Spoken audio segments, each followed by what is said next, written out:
Railway with Shyam YouTube channel पर आप सभी लोगों का स्वागत है। आज की इस वीडियो के माध्यम से मैं आप सभी लोगों के लिए जो मैंने आपसे वादा किया था कि मैं एसएससी एमटीएस और हवलदार भर्ती परीक्षा 2025 के लिए 2023 और 2024 के सभी पीवाई के प्रश्न कराऊंगा। तो उसी सीरीज में आज का अपना 9वें नंबर का सेट हो जाता और आज का जो पेपर होने वाला वो 4 मई 2023 की तृतीय पाली का ये पेपर होने वाला है। तो आज के इस वीडियो को आपको शुरू से लेकर के एंड तक फुल वॉच करते ना। आज के सेट में जो जीके के 25 प्रश्न आए थे उनमें से आप कितने प्रश्न सही कर पाते हो, कमेंट बॉक्स में आपको अपना स्कोर है शेयर करना है। वीडियो पसंद आए तो वीडियो को लाइक और चैनल को आपने अभी तक सब्सक्राइब नहीं कर रखा होगा तो चैनल को आप लोग जरूर सब्सक्राइब कर लीजिएगा। सारे पीवाई के प्रश्न आपको मिलने वाले। तो चलिएगा पर शुरू करते हैं।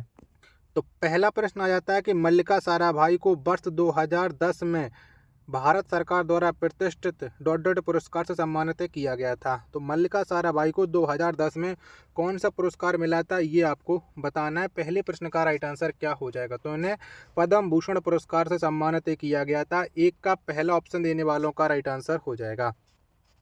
प्रश्न संख्या 2 आ जाता है कि पश्चिम बंगाल में स्थानीय तूफानों को डॉट डॉट कहा जाता है। तो बताओ इन्हें किस नाम से जाना जाता है? पश्चिम बंगाल में जो स्थानीय तूफान आते हैं। प्रश्न संख्या 2 का राइट आंसर क्या हो जाएगा? तो इन्हें काल बैसाखी के नाम से जाना जाता है। 2 का चौथा ऑप्शन देने वालों का करेक्ट आंसर हो जाएगा। प्रश्न संख्या 3 आ जाता है आपके सामने कि पंडित किशन महाराज एक प्रसिद्ध भारतीय डॉट डॉट वादक थे। तो बताओ ये किसके वादक थे? पंडित किशन महाराज। प्रश्न संख्या 3 का राइट आंसर क्या हो जाएगा? तो इनका जो संबंध हो जाता है पंडित किशन महाराज जी का वो हो जाएगा तबला वादन से। प्रश्न संख्या 3 का चौथा ऑप्शन देने वालों का राइट आंसर हो जाएगा। नेक्स्ट प्रश्न आ जाता है प्रश्न संख्या 4 है कि वायसराय करजन ने डॉट डॉट में बंगाल विभाजन में डॉट डॉट में बंगाल का विभाजन किया था। तो जो लॉर्ड कर्जन के द्वारा है बंगाल का विभाजन कब हुआ था? प्रश्न संख्या 4 का राइट आंसर आपको देना है। तो इनके द्वारा 1905 में बंगाल विभाजन किया गया था। 4 का पहला ऑप्शन देने वालों का करेक्ट आंसर हो जाएगा। नेक्स्ट प्रश्न पर संख्या 5 आ जाता है आपके सामने। लोहे पर जिंक की परत चढ़ाने की प्रक्रिया डॉट डॉट कहलाती है। तो बताओ ये प्रक्रिया क्या कहलाती है? लोहे पर जिंक की परत चढ़ाने की। 5 नंबर प्रश्न का राइट आंसर क्या हो जाएगा? तो इसे गैल्वनीकरण कहा जाता है। 5 नंबर प्रश्न का पहला ऑप्शन देने वालों का राइट आंसर हो जाएगा। नेक्स्ट प्रश्न आ जाता है प्रश्न संख्या 6 की पृथ्वीराज तृतीय ने सन डॉट डॉट में अफगान शासक सुल्तान मोहम्मद गौरी को हराया था। तो बताओ कब हराया था पृथ्वीराज तृतीय ने अफगान शासक सुल्तान मोहम्मद गौरी को? 6वें नंबर प्रश्न का राइट आंसर क्या हो जाएगा? तो इसे जो हराया था वो 1191 में हराया था। और ये कहाँ की लड़ाई में हराया था ये आपको बताना है। तो ये तराइन के युद्ध में हराया था पृथ्वीराज चौहान ने। 6वें प्रश्न का पहला ऑप्शन देने वालों का राइट आंसर हो जाएगा। अगला प्रश्न पर संख्या 7 आ जाता है। निम्नलिखित में से क्या कोशिका के 3 मुख्य भागों में से एक नहीं है? तो बताओ इनमें से कौन नहीं है? 7 नंबर प्रश्न का राइट आंसर क्या हो जाएगा? 7 के चारों ऑप्शन आपकी स्क्रीन पर शो हो रहे हैं। तो इनमें से जो रिक्तता नहीं हो जाती है 7 का तीसरा ऑप्शन देने वालों का करेक्ट आंसर हो जाएगा। आशा और उम्मीद करता हूँ आप लोगों को ये वीडियो जरूर पसंद आ रही होगी। 8 नंबर का प्रश्न है कि भारतीय संविधान का भाग 4 डॉट डॉट का प्रावधान करता है। यानी आपको ये बताना है कि भाग 4 में क्या बताया गया है। 8 नंबर प्रश्न का राइट आंसर क्या हो जाएगा? 8 के मैं आपको ऑप्शन दिखा दे रहा हूँ जिसके बाद आप लोग इस प्रश्न का राइट आंसर है डिसाइड कर सकते हो। तो भाग 4 में क्या बताया गया? तो इसमें राज्य के नीति निर्देशक तत्व बताए गए हैं। यानी DPSP जो 36 से लेकर के 51 तक हो जाते हैं। 8 का दूसरा ऑप्शन देने वालों का राइट आंसर हो जाएगा। नेक्स्ट प्रश्न पर संख्या 9 आ जाता है कि निम्नलिखित में से कौन सा तैराकी प्रतियोगिता का एक मान स्ट्रोक नहीं है? तो बताओ इनमें से कौन मान स्ट्रोक नहीं हो जाता है?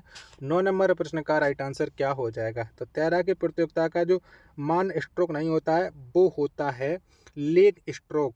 9 का तीसरा ऑप्शन देने वालों का राइट आंसर हो जाएगा। चलिएगा प्रश्न संख्या 10 आ जाता है कि बज्जी महाजनपद की राजधानी क्या थी? तो बताओ इनमें से कौन सी हो जाती है बज्जी महाजनपद की राजधानी? प्रश्न संख्या 10 का राइट आंसर क्या हो जाएगा? तो ये हो जाती है वैशाली। 10 का दूसरा ऑप्शन देने वालों का राइट आंसर हो जाएगा।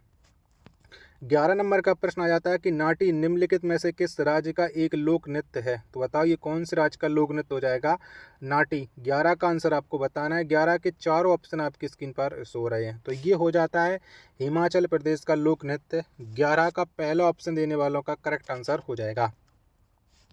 चलिएगा, अगला प्रश्न आ जाता है, प्रश्न संख्या 12 है आपके सामने की समृद्धि 2022-23 योजना के तहत लोग आवासीय संपत्तियों के लिए वर्तमान और पिछले डॉट डॉट वर्षों के लंबित कर की केवल मूल राशि का भुगतान कर सकेंगे। तो कितने वर्षों की कर सकेंगे ये आपको बताना है। प्रश्न संख्या 12 का राइट आंसर क्या हो जाएगा? 12 के चारों ऑप्शन आपकी स्क्रीन पर शो रहा है। तो ये पिछले 5 वर्षों से लंबित कर की केवल मूल राशि का भुगतान कर सकेंगे। तीसरा ऑप्शन देने वालों का राइट आंसर हो जाएगा। 13 नंबर का प्रश्न है कि वे जीव जो पादपों द्वारा संश्लेषित भोजन ग्रहण करते हैं डॉट डॉट कहलाते हैं। तो बताओ उन्हें क्या कहा जाता है? 13 नंबर प्रश्न का राइट आंसर क्या हो जाएगा? तो उन्हें कहा जाता है विषमपोषी, यानी 13 का दूसरा ऑप्शन देने वालों का राइट आंसर हो जाएगा। अगला प्रश्न आ जाता है आपके सामने, प्रश्न संख्या 14 है कि भारत में कृषि जनगणना के अंतराल पर आयोजित की जाती है। तो बताओ कितने वर्षों के अंतराल पर कृषि जनगणना की जाती है? 14 नंबर प्रश्न का राइट आंसर क्या हो जाएगा? तो ये कृषि जनगणना प्रत्येक 5 वर्ष के अंतराल पर की जाती है, जबकि आदमियों गणना प्रत्येक 10 वर्ष के अंतराल पर की जाती है। 14 नंबर प्रश्न का दूसरा ऑप्शन देने वालों का राइट आंसर हो जाएगा। आशा और उम्मीद करता हूँ अभी तक आपको ये वीडियो पसंद आई होगी। तो प्लीज़ आप लोगों ने वीडियो को लाइक भी किया होगा, नहीं कर रखा हो तो एक बार देख लीजिएगा, लाइक कर लीजिएगा और चैनल को आप लोग जरूर सब्सक्राइब कर लीजिएगा। 15 नंबर का प्रश्न आ जाता है कि जो बल पृथ्वी की सतह पर उत्पन्न होते हैं उन्हें डॉट डॉट कहते हैं। तो बताओ उन्हें कौन सा बल कहते हैं जो पृथ्वी की सतह पर उत्पन्न होते हैं? 15 नंबर प्रश्न का राइट आंसर क्या हो जाएगा? तो उन बलों को कहा जाता है बहिर्जनक बल, यानी 15 का चौथा ऑप्शन देने वालों का राइट आंसर हो जाएगा। नेक्स्ट प्रश्न आ जाता है प्रश्न संख्या 16 कि निम्नलिखित में से किस दशक में भारतीय जनसंख्या की वृद्धि दर ऋणात्मक थी? तो कब ऋणात्मक रही है? 16 नंबर प्रश्न का राइट आंसर आपको देना है। तो भारतीय जनसंख्या की जो वृद्धि दर है वो 1911 से लेकर के 1921 के बीच में ऋणात्मक रही है, यानी पहला ऑप्शन देने वालों का राइट आंसर हो जाएगा। नेक्स्ट प्रश्न आ जाता है प्रश्न संख्या 17 है आपके सामने कि निम्नलिखित अधिनियमों में से किस अधिनियम ने भारत में ब्रिटिश सरकार और ईस्ट इंडिया कंपनियों पर नियंत्रण की दोहरी व्यवस्था स्थापित है की? तो ये कौन से एक्ट ने की थी या कौन से अधिनियम ने की थी? 17 नंबर प्रश्न का राइट आंसर आपको बताना है। 17 के चारों ऑप्शन आप लोग देख लीजिएगा और इसके बाद आपका राइट आंसर डिसाइड कर सकते। तो ये पिट्स इंडिया एक्ट ने दोहरी व्यवस्था स्थापित कर दी थी, यानी 17 का पहला ऑप्शन देने वालों का राइट आंसर हो जाएगा।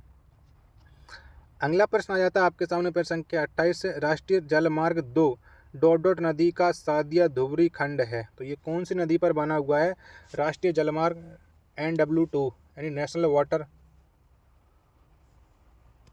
18 नंबर प्रश्न का राइट आंसर क्या हो जाएगा? तो ये जो स्थापित है या बना हुआ है ब्रह्मपुत्र नदी पर बना हुआ है।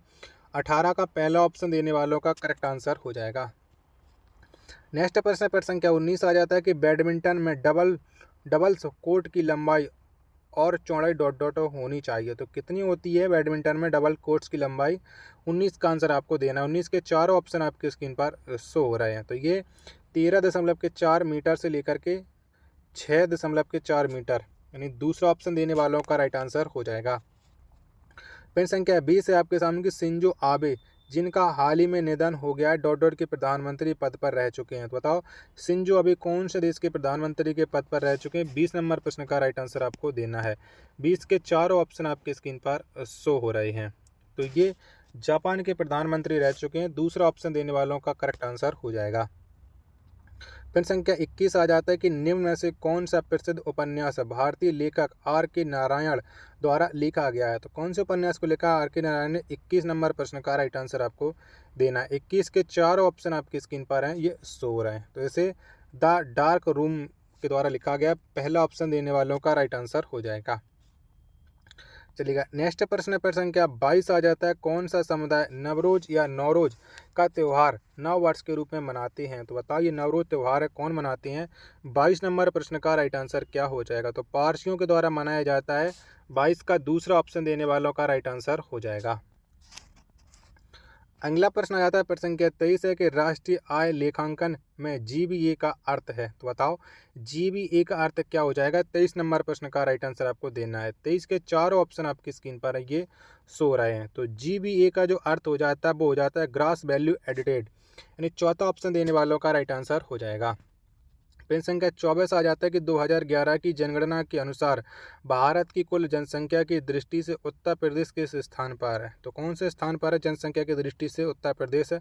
24 नंबर प्रश्न का राइट आंसर क्या हो जाएगा। तो ये हो जाता है पहले स्थान पर।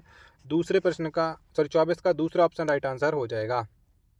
अंतिम प्रश्न आ जाता है प्रश्न संख्या 25 है कि तंजौर में बृहदेश्वर मंदिर शासकों द्वारा बनवाया गया था। कौन से शासकों ने ये तंजौर के बृहदेश्वर मंदिर का निर्माण करवाया था। 25 नंबर प्रश्न का राइट आंसर क्या हो जाएगा। तो ये चोल वंश के शासकों के द्वारा करवाया गया था। 25 का पहला ऑप्शन देने वालों का राइट आंसर हो जाएगा। आशा और उम्मीद करता हूँ आप सभी लोगों को ये वीडियो जरूर पसंद आई होगी। तो प्लीज़ इस वीडियो को आप एक बार लाइक और चैनल को सब्सक्राइब करना बिल्कुल ना भूलें। मिलते हैं नेक्स्ट वीडियो के साथ, तब तक के लिए धन्यवाद।